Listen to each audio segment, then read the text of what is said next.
오늘은 신약성경 마가복음 1장을 읽었습니다. 마가복음은 이름 그대로 마가가 기록된 기록한 책이고요. 마가는 처음에 바울과 실라하고 바울과 바나바가 같이 전도 나갔을 때에 마가도 같이 나갔다가 중간에 되돌아간 사람입니다. 나중에 바나바하고 바울이 갈라지게 되고 바나바는 마가를 데리고 갔고 바울은 실라를 데리고 전도 여행을 떠나게 됐기 때문에 마가가 중간에서 떠나버렸기 때문에 거기서 바울의 마음은 별로 좋지를 않았겠죠. 그래서 마가를 버리고 실라를 택해서 같이 다녔는데 후에 나중에는 이 마가가 바울에게 굉장히 큰 도움을 줬던 사람입니다. 젊은 사람이었고 그리고 상당히 학식이 많았고 그런 귀한 짐 우리 마가 요한의 다락방에 모였다고 그러던데 바로 그 마가의 집안에 그렇게 잘 살고 또 괜찮았던 집안이기 때문에 곱게 큰 사람이라고 할 수도 있겠죠. 자, 이 마가복음은 사복음서 중에 두 번째 책으로서 송아지 복음이라고 하고 종의 복음이라고도 합니다. 왜냐하면 이 책에는 어떤 예수님의 교훈, 말씀 이것을 주로 다룬 게 아니라 예수님이 하신 일을 주로 다 다뤘어요. 그래서 예수님이 하신 일을 전부 다 정리를 해놨기 때문에 그런데 이것은 뭐 순서적으로 이렇게 한 것은 아닙니다. 예, 그 어떤 가서 이런 일을 하셨다, 이런 일을 하셨다 계속 하시면서 계속해서 예수님께서 일하신 장면이 나오는데 그 예수가 누구냐? 바로 하나님의 아들이시다라고 1장 1절에 분명히 얘기합니다. 하나님의 아들 예수 그리스도 복음의 시작이다. 예, 이렇게 아주 명확하게 예수님은 하나님의 아들이시다. 근데 아들이시면서 이 땅에 오셔서 이런 일을 하셨다라고 얘기합니다. 마태복음은 사실은 왕의 복음이거든요. 그래서 예수님의 말씀이 굉장히 많이 기록이 되어 있어요. 말씀이 기록이 되어 있고 말씀 선포하시는 장면이 많지만 그러나 이 마가복음은 예수님 말씀을 선포하는 게 아니라 하나님의 아들 예수 그리스도께서 오셔서 일을 하셨다. 이런 일을 하셨다. 그래서 이분이 바로 이런 일을 하신 걸 보니까 이분이 바로 하나님의 아들이신 것을 얘기해 주고 있어요. 아니 이런 것이기 때문에 처음부터 하나님의 아들 예수 그리스도 복음의 시작이다. 그러면서 그 복음이 복된 소식, 좋은 소식, 모든 병자들에게 죽은 자, 약한 자, 또 소외된 자 이런 사람들이 예수님을 만나서 새 힘을 얻고 건강해지고 강건해지는 그런 많은 일들을 기록하고 있다. 그래서 일을 많이 했기 때문에 송아지 복음 그리고 하나님의 아들이시면서 종처럼 일하다가 가셨다 해가지고 종의 복음이라고 하죠. 그래서 마태복음 왕이니까 족보가 나오는데 마가복음은 종이니까 뭐 족보가 필요 없어요. 그냥 부지런히 일했다 일한 것만 많이 기록했죠. 자, 선지자 이사야 글에 보라 내가 내 사자를 내 앞에 보내노니 그가 내 길을 준비하리라. 광야에 외치는 자의 소리가 있어 이르되 너희는 주의 길을 준비하라 그의 오실 길을 곧게 하라. 했던 이사야에서 있는 말씀을 얘기하고 있어요. 자, 시편과 말라기에 있었던 말씀이죠. 이사야서 4장인가 이렇게 전하라고 했어요. 그 말씀, 그 예언의 말씀을 증거하면서 예수님이 오실 것을 말씀했어요. 자, 이때 이제 그 사자가 누구냐? 바로 세례 요한이다. 세례 요한이 와서 이렇게 광야에서 외치는 소리, 회개의 세를 전파했다. 그래서 모든 사람들이 와서 세례를 받게 되었다라고 하면서 요한이 소개됩니다. 바로 이 요한이 누구를 또 소개하느냐? 예수 그리스도를 소개하게 되죠. 그래서 그가 전파에 이르되 나보다 능력이 많으신 이가 내 뒤에 오시라니 나는 굽혀 그의 신발끈을 풀기도 감당하지 못하겠다. 이렇게 말하고 있습니다. 그리고 그는 너희에게 성령으로 세를 베푸시리라. 이렇게 전하고 예수님을 소개해요. 예수님께서 오셔서 그에게 세례를 받으셨는데 예수님이 바로 세례 요한이 증거하신 그분이라고 하는 것을 여기서 어떻게 표시를 했냐면 10절에 곧 문에서 올라오실세 하늘이 갈라짐과 성령이 비둘기같이 자기에게 내려오심을 보시더니 하늘로부터 소리가 나기를 너는 내 사랑하는 아들이라 내가 너를 기뻐하노라 하시니라. 예, 이렇게 성령의 증거, 예수님이 하나님의 아들이심을 증거하는 것으로 차례차례 역사를 하고 있습니다. 예수님께서 이렇게 나타나셨습니다. 예수님이 바로 이렇게 그래서 하나님의 아들이십니다. 예, 증거하고 있죠. 그리고 예수님이 40일 광야 기도하시고 그리고 나오셔서 그 다음에 예수님께서 복음을 직접 전파하시는 14절 요한이 잡힌 후에 예수께서 갈릴리에 오셔서 하나님의 복음을 전파하였다. 이르시되 때가 찼고 하나님의 나라가 가까웠으니 회개하고 복음을 믿으라. 그러면서 갈릴리 해변을 다니시면서 복음을 전하는 제일 먼저 하신 것이 제자들을 이렇게 모으시는 거죠. 나를 따라오라. 내가 너희로 사람을 낚는 어부가 되게 하리라. 예, 우리 주님께서 사람을 낚는 어부로 만들겠다. 어부들에게 고기 잡는 어부들 이제는 거기서 더 차원을 높여서 이제는 사람을 낚는 자가 되라. 오늘 우리 전도자는 낚는 사람이 낚시라는 사람이라고. 그냥 그물을 쳐가지고 막 이렇게 투망을 던져가지고 그래서 많은 고기를 잡을 때도 있겠지만 그런 일은 참 적어요. 우리는 하나하나 낚시질을 하면서 낚시로다가 건져내는 그런 어부들입니다. 때때로는 막 대정집회 막 해가지고 모든 사람을 전부 다 옛날 엑스블로 뭐 74 이런 때 수없이 많은 사람이 와서 믿고 그랬는데 이렇게 그물을 칠 때도 있지만 그런 그물 칠 때가 흔치는 않아요, 사실. 그리고 때로는 그물을 쳐서 어린 학생들이라든지 군인들이라든지 이런 가서 전할 수도 있어요. 그래서 많은 고기를 모으면 좋겠죠. 어쨌든 우리는 그물을 치든지 낚시질을 하든지 뭘 하든지 사람을 낚는 어부, 물고기 낚는 어부가 아니라 하나님 사람을 낚는 어부.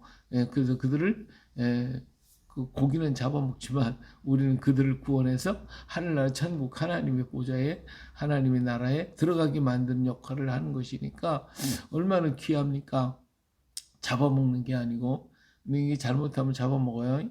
그러면 안 되죠.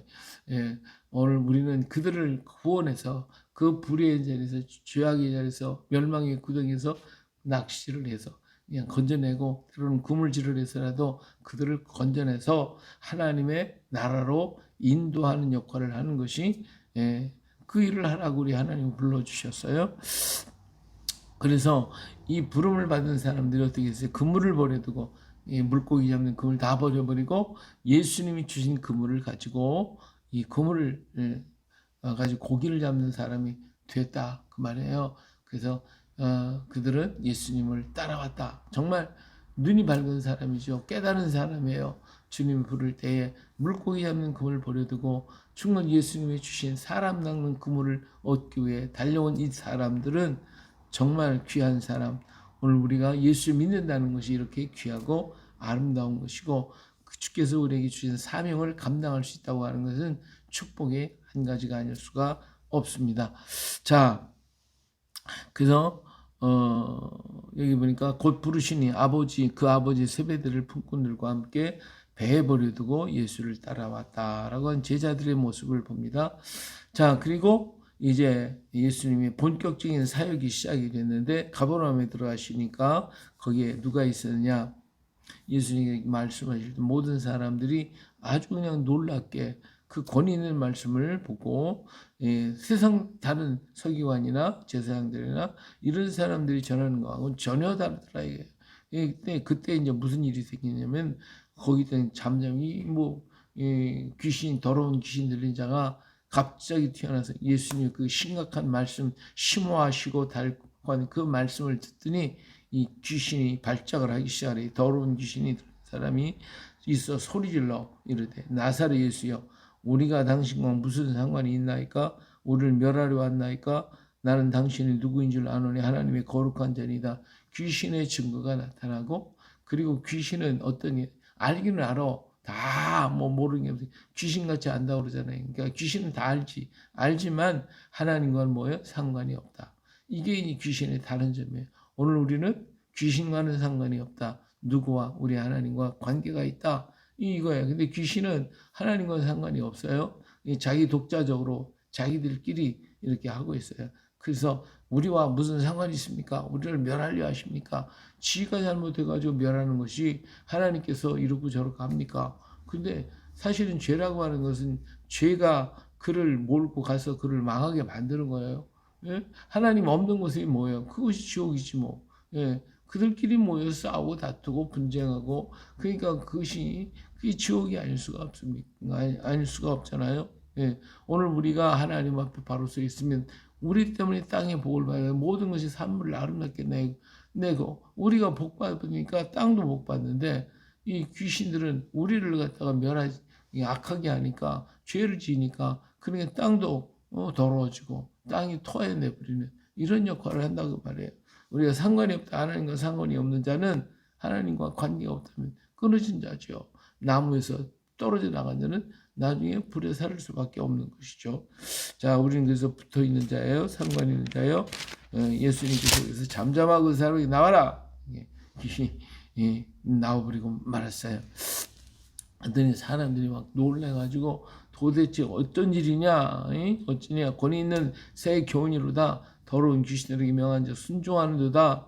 하니까 이 소문이 금방 온 갈릴리 지방에 다 퍼지게 됐습니다. 자, 예수님께서 이제 베드로의 집에 들어갔죠. 함께 시몬과 안드레 집, 이 베드로의 집에 갔는데 장모가 열병에 누워 있었어요. 그래서 이 사건을 얘기하는 게 예수님께서 그 손을 잡고 잡아 일으키시니까 열병이 떠나고 그 사람이 이 여자가 수종들은 금방 일어나서 일을 하는 이런 놀라운 역사가 있었다. 그랬더니 이 소문이 또 퍼지니까 사람들이 막 저물 때 막 사람들이 막 계속 병자를 데리고 오는 거예요. 귀신 들린 사람 데리고 오고 막 여러 사람들이 와가지고 그러니까 예수님께서 뭐라 하겠어요? 예수께서 각종 병이든 많은 사람을 고치시며 많은 귀신을 내쫓으시되 귀신이 자기를 알므로 그 말하는 것을 허락하지 아니하시니라. 그래서 이 귀신을 다 내쫓으시고 병든 자를 치료하시는 이 어마어마한 역사를 우리 예수님이 조금 더 싫다하지 하시고 있었던 것을 볼 수가 있습니다. 그리고 예수님 뭐 하셨어요? 새벽에 나가서 새벽 기도하셨어요. 한적한 곳에 가서 거기서 기도하시더니 있잖아요. 예, 이처럼 우리도 새벽을 깨우는 자가 되어야 할 줄로 믿습니다. 마지막 시대에 깨어있는 자가 돼야지 잠자는 자가 되서는 안 돼. 힘들고 어렵지만 새벽을 깨우고 새벽에 주께 부르짖고 기도하는 우리가 되어야 할 줄로 믿습니다. 우리 새벽 기도를 누가 시작했어요? 예수님이 먼저 시작했다니까. 근데 우리 뭐 사람이 누가 시작해서 이렇게 힘들게 하냐고 어떤 사람이 그렇다는데 그게 아니라 새벽 기도는 예수님이 시작을 하셨어요. 그래서 새벽부터 깨워서 기도하시고 그리고 하루 종일 주의 일을 감당하시는 모습을 볼 수가 있습니다. 이처럼 우리 예수님은 쉼없이 끊임없이 일하시고 하나님의 아들이셨으면서도 불구하고 이 땅에 오셔서 인류들을 불쌍히 보시고 그들을 구원하고 그들을 치유하시고 그들을 이끌어 낚시하시기 위해서 얼마나 노력하셨는가 하는 걸 볼 수가 있습니다. 자, 시몬과 모든 이 제자들이 모든 사람이 주를 찾나이다. 예수님께서 가까운 것으로 가자. 또 전도하고 내가 이를 위해서 왔다 하시면서 온 갈릴리를 다니시면서 그들의 여러 회당에서 전도하시고 또 귀신들을 내쫓고 병든 자를 치유하시는 우리 주님의 부지런하신 모습을 볼 수가 있죠. 자, 한 나병 환자가 예수님께 왔어요. 그냥 여기는 언제 뭐 순서적으로 한 게 아니에요. 이렇게 그 마가가 생각나는 대로 아마 이렇게 사건을 이렇게 기록한 것 같아요. 그 나병 환자가 왔어요. 마태복음에 보면 이 사람이 이제 산상수훈을 마치고 내려와서 산 밑에서 만났던 사람인데 저를 깨끗하게 할 수 있나이다. 그러니까 예수님 말하기 내가 원하노니 깨끗함을 받으라. 예, 우리 주님은 우리가 깨끗해지기를 원합니다. 정결해지기를 원하셔요.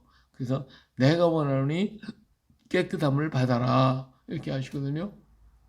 그래서 우리 주님 우리가 늘 깨끗하기를 원해요. 왜? 우리 하나님이 깨끗하시니까 우리 하나님이 거룩하시니까 너희도 거룩하라. 그래서 우리 주님이 정결하시니까 우리를 정결케 하시기를 원하시고, 그렇잖아요. 부모가 자녀들이 밖에 나가서 온 몸을 덜피고 뭐 어떻게 해요? 다 옷 벗기고 그리고 다 목욕시키고 깨끗하기를 원하는 거지, 더러운 대로 그냥 들어오기를 원합니까? 아니잖아요. 우리 하나님이 마찬가지예요. 우리가 정결하고 깨끗하기를 원해. 내가 늘 깨끗하기를 원하노라. 나병 환자가 더러워졌다고 부르짖을 때 내가 원하는 널 깨끗함을 받아라. 그래서 그 나병이 깨끗하게 고침을 받는 것을 우리 하나님이 오르만져 치료해 주시고, 우리 자녀를 가서 목욕시키듯이 그렇게 다 시켜주셨어요. 그랬더니 이 사람에게 뭐라고 해서 이제 너 가서 모세에게 명한 바 제사장이 내 몸을 보이고 예물을 하나님께 바쳐라. 그러면서 그랬더니 이 사람이 가서 막 다 전파해가지고 모든 사람들이 난리가 났죠. 사람들이 보니까 예수님이 감당이 안 되실 정도가 됐어요. 그래서 뭐라고 했어요? 여기 보니까 45절 중간에 보니까 그러므로 예수께서 다시는 드러나게 동네에 들어가지 못하시고 오직 바깥 한적한 곳에 계셨으나 사방에서 사람들이 그에게로 나오더라. 하도 사람들이 많이 쫓아다니니까 예수님이 감당이 안 되는 거예요. 그래가지고 한적한 곳에 머물러 있습니다.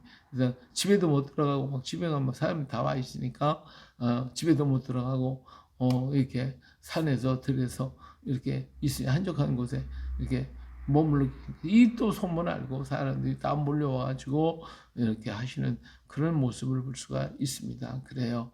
오늘 우리 주님을 사모하는 마음, 내가 병든 자, 내가 나병 환자, 내가 연약한 자, 주님이 없으면 나는 못 삽니다. 주님을 찾아가는 자가 돼야지 뭐 오시든지 말든지 이러면 안 되잖아요.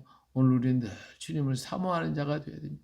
그래서 우리 마음속에 언제나 주님을 사모하는 마음으로 가득히 채워지고, 그래서 그 은혜를 받고 그 사랑 가운데 거하고 그 주님의 말씀을 듣는 자가 복된 자다. 시바 여왕이 이 솔로몬 왕한테 와서 당신의 사람들이 참 복이 있습니다. 날마다 당신의 말을 좀 들으니 얼마나 복됩니까? 그렇게 얘기했거든요. 근데 솔로몬보다 더 큰 자가 우리 예수님이잖아요. 주의 말씀을 듣고 그 말씀을 들을 때 얼마나 감사합니까? 이 말씀 하나님과 함께 거하고 주님 안에 거하고 주님을 생각하고 주님께 더 가까이 가는 그러한 삶이 가장 축복의 삶이요 은혜의 삶인 것을 우리 알고 오늘 또 주님과 동행하는 멋진 하루 만들어 가시길 예수님의 이름으로 축복합니다. 할렐루야.